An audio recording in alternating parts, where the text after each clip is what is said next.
Welcome everyone. Before watching this video, don't forget to subscribe our channel by clicking the subscribe button below and clicking the bell icon so you'll be notified whenever we publish a new video. Do you know how to become your own life coach? To become your own life coach, you must identify what you are seeking, then define and make the positive changes needed to maximize your ability to attain them.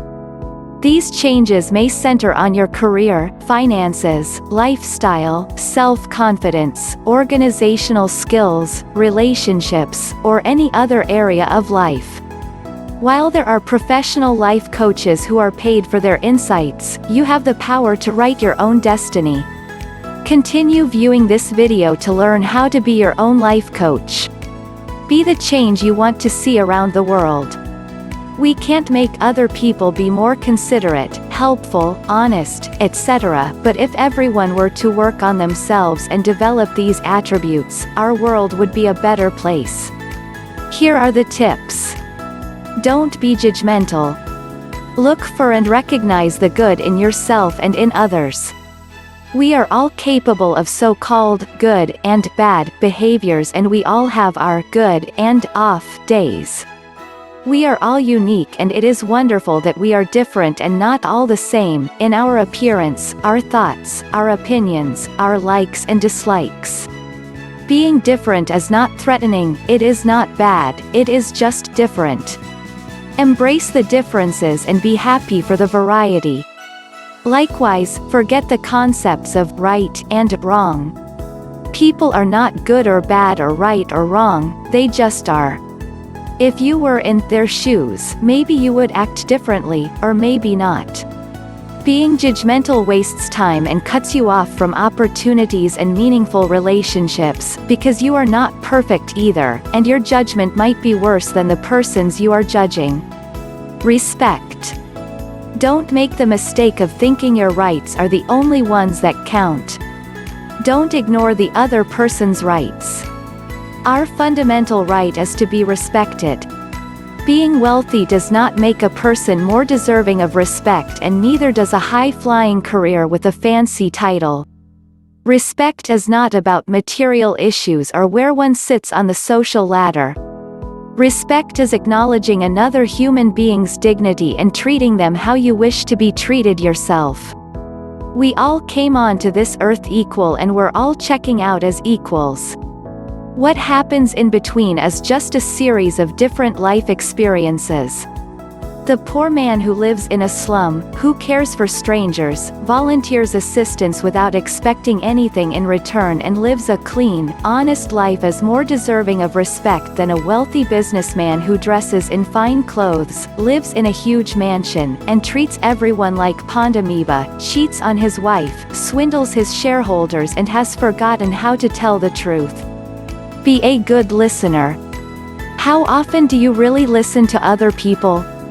How often do you plan what you are going to say next while they are talking, or allow your mind to drift off onto something else instead of concentrating on their every word? It takes practice to be a good listener, but in being one, you are showing respect and in a position to better comprehend the real message being given to you. You avoid misunderstandings and missed instructions. Furthermore, the other person will appreciate your attention and return the courtesy. Be interested, not interesting. This goes hand in hand with being a good listener.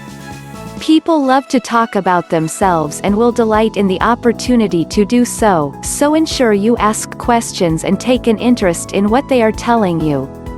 Don't worry about them hogging the limelight, you can have your turn during the conversation. Have you ever met someone who only talks about themselves? Count the number of times you use I in your conversations. Judging, arguing points, interrupting the conversation, and using I a lot are sure signs you need to review your communication skills. Respond from your heart. We tend to respond to others using our head, not our heart. We formulate stories about us, we defend our ego, or we judge other people or what they have said. If we respond from our heart, we can respond with understanding and a sense of connection. Find something good to say about people and to people. Build people up, don't knock them down. Go with your gut instincts. Be truthful. There is a good reason for the saying, honesty is the best policy. Nothing good ever comes from lies, and there is a difference between being diplomatic and telling an outright lie. Nobody trusts a liar. If you've made a mistake, well, welcome to the human race. You don't have to lie to cover it up. You don't have to tell your truth brutally. There are gentle and tactful ways of delivering truths, and you should think carefully before you speak. But don't try to be deceitful, because it has a habit of coming back to haunt you, and in those situations you are worse off than if you had just come clean in the first place, as uncomfortable as that may seem at the time. Be helpful. When you need a helping hand, don't you just love the person who comes up and offers that to you? Wouldn't you love the opportunity to repay them? You can be that person that others look to respectfully with gratitude in their hearts, who will, one day, repay the gesture. What comes around, goes around.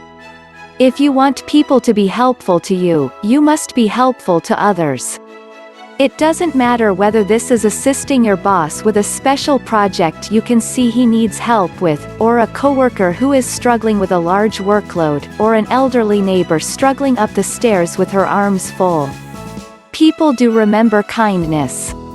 Maintain your integrity and your dignity. People with their integrity intact are easier to deal with in work or personal situations. They know where they stand and you know where you stand with them. You will feel better about yourself when you set your standards and stand by them, and you will attract those who respect your standards and who have standards of their own. Being a doormat is disrespectful to yourself and to the person walking all over you. It does not allow them to grow and learn to do something for themselves. Learn to say no gracefully. You have as much right as everyone else on the planet to have your own opinion and your own way of doing things. Go the extra mile. I mean this in a couple of ways. First, whether you are either asked to do something, or you are offering to do something, remember that if something is worth doing in the first place, then it is worth doing well. And while you are at it, what little touches can you offer to improve it? For example, who would you rather go to for your shoe shine? Mr. A does a wonderful buff and polish and is timely and not too expensive. Mr. B also does a wonderful buff and polish. He is also timely and not expensive, but he is also cheerful and interested in you and whistles while he works, so after your polish, you go on your way feeling on top of the world. Mr. B just went the extra mile for you. He didn't just polish your shoes, he lifted your spirits and made you feel good. If you are offering a coworker assistance with copying some documents, go the extra mile and ask if she needs a hand stapling them or collating them. Going the extra mile need not involve a large expense of time, energy or money, but its value to the recipient is often priceless, and one day, it will be reciprocated. Say what you mean and mean what you say. Neither beat around the bush being evasive, nor make promises you can't keep. On the other hand, if you say you are going to do something, do it. Be known as a reliable person. Honor your promises and agreements wherever possible. This stems back to integrity. Prepare to be flexible if need be, but know that you don't have to bend over so far backwards that your back snaps. Being assertive and being aggressive are two entirely different things, and you do not need aggression to be assertive. In fact, you are better off without the aggression. If you are wishy-washy and allow people or circumstances to be unconcerned for your position, you will develop that reputation and find more and more people willing to walk all over you and more situations in which it occurs. Being like this does not prove you are valuable to anybody, it just means you are a pushover. So, if you learned something new today, then give this video a like, and share with a friend. Don't forget to subscribe so you will be notified on the next helpful video. Remember to always listen to advisors or knowledgeable friends so you will be successful in landing your dream job.